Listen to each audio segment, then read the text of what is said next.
Hello and welcome to a special edition of the short Vort on Parshas Nitzavim and Rosh Hashanah.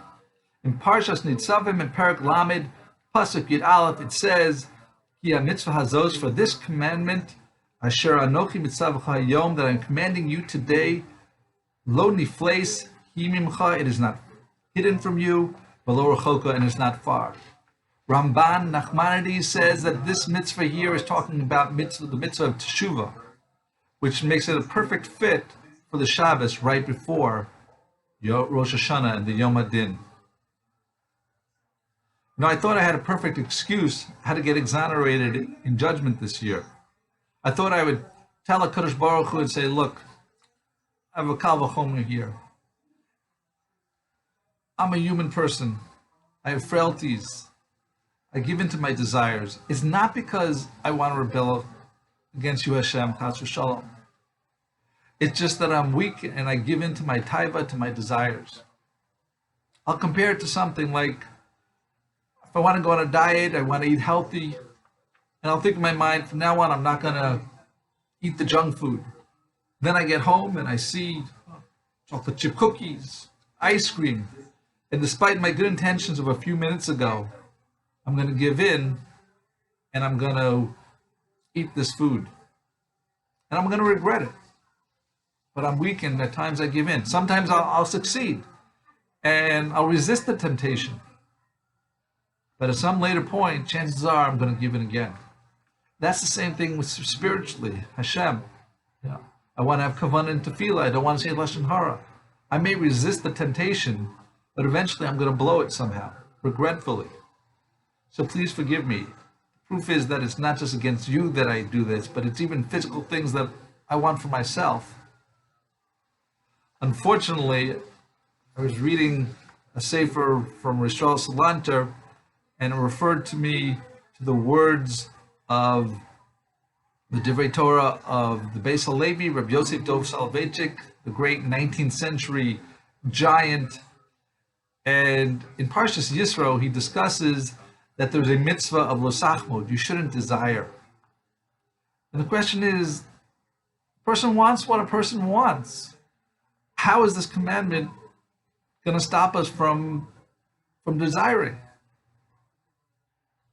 So he gives a mashal. He says a person, and maybe I'll update it for more contemporary. So a person is in Central Park ice skating in Wallman Rink, and he's thinking about his business plan. I want to make $1 million. This is what I'm going to do. Or he sees a pretty girl nearby and he's thinking about her. Whatever desire he has, when he starts tumbling because he's falling onto the ice, immediately all those desires disappear, and all he's focused on is saving himself, making sure he doesn't hurt himself. Rav Soloveitchik says that a person dealing with the Yetzer Hara is not so strong as we think it is. All we need is a little bit of yira, a little bit of fear or awe of HaKadosh Baruch Hu, and we'll be able to overcome the temptations that the Yetzer Hara places before us. He specifically says that people make the mistake of thinking that, I'll tell Hashem, it's not my fault. It's the Yetzer Hara was too strong for me, and I gave in to my desires. That's why I sinned. He says that's not an excuse, because all you need is a little bit of yira, a little bit of a fear of Hashem, and you'll be able to get rid of this taiva.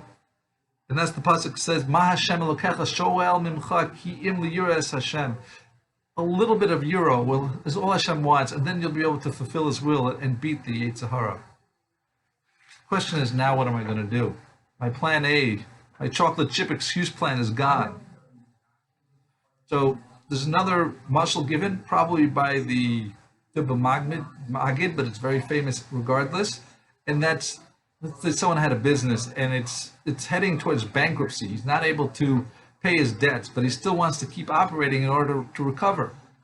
So he could declare bankruptcy, which halachically has no validity. But the best thing besides halach is if he goes to some of his suppliers and tells them, look, I'll be very open with you. Things are bad right now.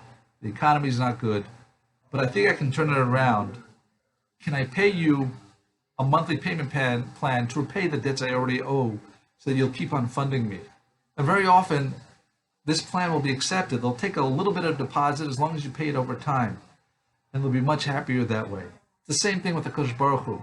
We may have sinned a lot, and we can't do tshuva for all of it all at once, but if we take a little bit of a deposit each month, or accept a small Kabbalah, a doable Kabbalah for ourselves to show that we aspire to improve ourselves, that Hashem will accept, and that is part of the derech for tshuva that we can use. I'll share with you my thought for this year. Bli neder, I am, for Pesach Cohen was quoted as saying that the bracha of Asher Yatzar is not tefillas haderech. It's not something you're supposed to be saying while you're walking and doing things. You're supposed to be focused and standing in one spot. So I'll start off small. For the month of Tishrei Bli Neder, when I'm at home, when it's time for me to say Asher Yatzar, I will say it without moving. I'll say it in place. That's just one step towards repaying God's debt, what I owe to Hashem. Thank you so much for listening this past year. I hope you'll continue to listen next year with the Bias HaGoel, with Mashiach coming. Maybe Zocha for Kasiva, V'chasima Tova.